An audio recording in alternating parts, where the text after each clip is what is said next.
It is not from the benevolence of the butcher, the brewer, or the baker that we expect our dinner, but from their regard to their own interest. We address ourselves not to their humanity, but to their self-love, and never talk to them of our own necessities, but of their advantages. Adam Smith, regarded as the father of capitalism, in his book with a very long name, talked about how the free market is what drives progress and allocates the resources of the world in the best possible way. Capitalism is a system that is too complex to be explained in a short video, or even a lifetime for that matter, but we don't need to know everything there is to it to realize that, like every economic system, it has its flaws. And one of those flaws has largely contributed in turning the modern world, into the modern world.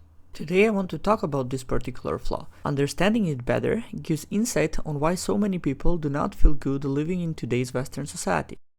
Going back to the words of Adam Smith, what he essentially is getting at is people work and do the things they do not as an act of service to the community. They do it because they are motivated from what that working can do for them, meaning to get paid. This implies that people are motivated by being paid rather than by creating value to the others in the community. On first glance, this seems very intuitive and is widely accepted behavior, but it's not that simple. People are empathic by nature and they derive enjoyment and fulfillment when doing something for the community they live in, especially if the others in the community think and do the same. Still, the capitalist notion that is implied is that people are beings that are motivated by their self-interest. Now, on paper, self-interest can mean many things, including helping others, but in reality what happens is self-interest is replaced with the trait of being selfish. While it used to be that people worked for the benefit of the community and be rewarded for it in one way or another, the formula is now somewhat skewed. You work to get paid by providing to the community. In capitalism, the focus has shifted from creating value for the community to maximizing value for yourself. But after all, if caring for his personal needs is what wakes up the baker in the morning and makes him do his job, all is well. No? Well, no. Once you detach the human's need of connection to the community and reduce a person's contribution to the community only to a way to make ends meet, not only do you motivate people to be detached from the community, but also motivate them to embrace this ideology of individualism, which leads people to become more selfish and apathic. People are social beings with a desire to feel connection to the community that they live in. By treating their job only as a means to an end, they will never satisfy their need of belonging, which later on manifests in all kinds of problematic behavior. Even worse, the people who do feel the consequences of these phenomena, which are growing by the day and almost reach half of the population, are the ones that capitalism tries to sell some kind of a miracle drugs to fix their problems. Either that, or they develop an unhealthy coping mechanisms. Now, one might say, but you can always choose to go into a more fulfilling line of work, something that truly matters. But ever since people have started embracing this ideology of working only to make ends meet and maximize personal gain, it is impossible to find a job that the competition won't ruin. In this kind of environment, where everything is a competition, it is becoming impossible to feel connected to the work on a deeper level. This effect has become so strong that even the jobs that require most empathy, like working in healthcare, have been reduced to the amount of money they bring rather than truly caring for the patients.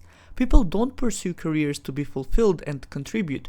They do it to become rich in hopes that the money will suffice for the meaninglessness of their work life. On the other hand, the people that are more selfish by nature will use this system to get themselves as rich as possible on the backs of others, and those same people get to enjoy a luxurious life. Others become envious and start believing that chasing this kind of lifestyle will make them more fulfilled, while in reality only makes the problem even worse, and leaves them unfulfilled anyways, since they are highly unlikely to ever achieve it, or by later realizing that it was never what they truly wanted.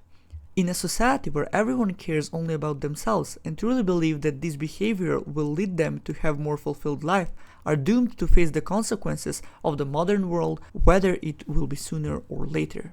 And let's not forget that many people will never adopt this self-centered lifestyle, which would be a good thing since it is not in the people's nature to behave in this hyper-individualistic selfish manner, but the system has become so harsh that it demands it. You either comply or end up even worse than if you don't. No wonder people hate their jobs and everyone is depressed. With all this being said, capitalism did not happen overnight. It is a system that has evolved and served people for the better. This system is responsible for a rapid development in technology and massively improving the quality of life. But like many other systems in the past, the humans have outgrown it. And what used to make the baker bake the bread is what makes him depressed now. It has led to this life where we see advertisements trying to sell us solutions for problems that they create. Low quality products being marketed as the best thing ever, overqualified people not getting their well-deserved spot in the society because of the corruption that has accumulated over the years. Money-hungry politicians and wealthy people doing everything to maintain their power by directly or indirectly harming the regular people. There is plenty of resources for the people to live decent lives, and yet the regular person struggles and is overexploited left and right. What once was the system that liberated the people and gave them the chance to make something of themselves is now failing to do the same. If anything, is doing the opposite. It creates societal problems that are harder and harder to fix. It's safe to assume that humanity, at least in the West, has outgrown the need of the capitalistic system as we now know it, and now is the best time to step back and think on how we can improve it or change it before things spiral out of control like with the death of many other societal systems in history. And for the others who feel that this change may never happen, there is always a way to refuse to play by the rules and lead by an example.